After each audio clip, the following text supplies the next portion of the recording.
We presented The Twelfth Night, or What You Will, directed by Tony Schmidt. Now, Tony holds a special place in the history of our company because Tony was the original board member who supported us way back in '01. More importantly, Tony was everyone's favorite theater professor at Wayne State's Hillberry Theater. He also lived right here in Royal Oak with his talented wife, Jan Schmidt. Jan was an instrumental guidance in the production and promotion of our fledgling theater company because she taught many a student how to promote theater in the old days, meaning me.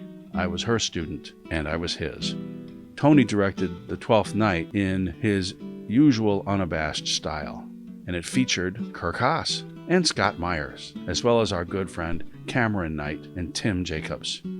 Many other talented people were featured in this show who joined us in later years, including Kaja Tamakis. The Twelfth Night by Tony Schmidt took place in New Orleans in the old days with beautiful wrought iron gate on our set, a piece of gate that still hangs around today. 2005, year 5, we ventured into cool territory with As You Like It Man. As You Like It, set in the 1960s with the hippies. Directed by Terry Carpenter from Meadowbrook. Terry was everyone's favorite stage manager at Meadowbrook and still is, and he directed many shows for us over those years. In fact, Terry was scheduled to direct A Midsummer Night's Dream in 2020, and we dearly hope to have him return in 2021. Many talented actors joined us that year, including our artistic director, Sarah Catherine Wolf, our former business manager, Kaja Tamakis, and her talented husband, Jeff Tamakis, who served many years as our artistic director. As You Like It Man was a big hit. For 2 weekends, we filled up the park, and we loved the New Orleans style. In '06, the Comedy of Errors brought back Terry Carpenter as director, as well as Jeff Tamakis and Sarah Wolf. Rounding out the cast was our old friend J.M. Etheridge, as well as our new friend, Catherine Dildillian. Tim Jacobs rounded out the cast with 2 roles.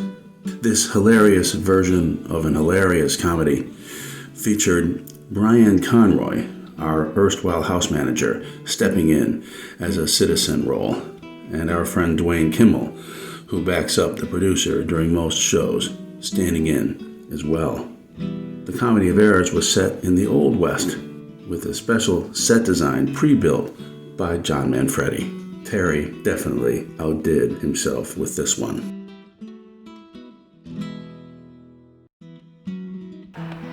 This tree, every summer it seems that I'm on stage. I have to hide behind this tree, or I wait for a cue behind this tree, or I just get a chair and sit by this tree. It's a constant, and it's so wonderful to see it every year here at the park. My name is Scott Myers, and I have been with Shakespeare Royal Oak since 2002 when I was in a production of Taming of the Shrew. And I was in it with JM, who did an interview too. I was in Taming of the Shrew that year, and then Much Ado About Nothing the following year. And after that, Ed asked me to jump in and do public relations for the theater. And so I've been doing PR for Shakespeare Royal Oak since then. A few years ago, took over setting up the box office and helping with tickets. So normally on a night you'd find me here on our opening night, welcoming people, selling tickets, checking off all the people who are coming to pick up their tickets and things like that. So if you've been here in the past 5 or 6 years, you've probably seen me here in the park. And then I've also been, like I said, doing PR and just helping out wherever we need help. So.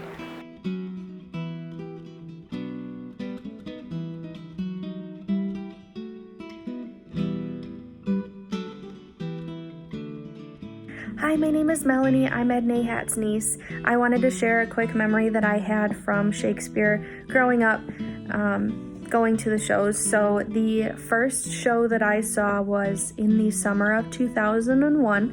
I was 5 years old, and he put on a production of A Midsummer Night's Dream. So I loved that show. I was absolutely obsessed with it. I think my mom took me to that show multiple times in the week just so I could keep seeing it. And my favorite character was Puck, who was the main fairy in that show. So I got to meet her. I was so excited because of how much I loved that show and how much I connected with character Puck.